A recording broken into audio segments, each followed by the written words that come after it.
मुंबई उच्च न्यायालयाच्या सर्किट बेंचचं कोल्हापूरमध्ये उद्घाटन झालंय। सरन्यायाधीश भूषण गवई या कार्यक्रमासाठी उपस्थित होते, तर मुख्यमंत्री देवेंद्र फडणवीस आणि उपमुख्यमंत्री एकनाथ शिंदे हेही यावेळी हजर होते।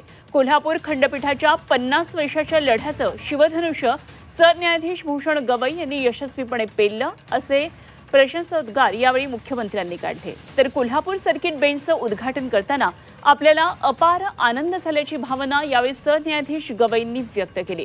सोबतच आता पुणे कोल्हापूर एक्सप्रेस वे करावा असा प्रस्तावही गवईंनी यावेळी ठेवला।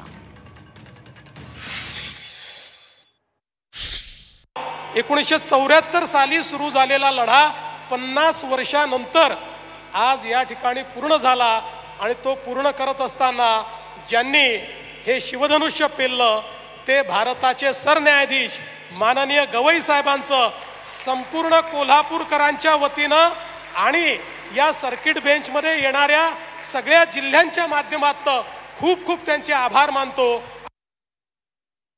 खरं म्हणजे आता अजितदादा नाही आहे तिथे, नाही तुम्ही त्यांच्या उपस्थितीत मुख्यमंत्र्यांना विनंती करणार होतो की तुम्ही आता सगळे हा एक्सप्रेसवे तो एक्सप्रेसवे बांधा, एक कोल्हापूर ते पुणे एक्सप्रेसवे बांधून टाका, एक बारामती ते कोल्हापूर बांधून टाका, म्हणजे पुणे कोल्हापूरला अटॅच करता येईल।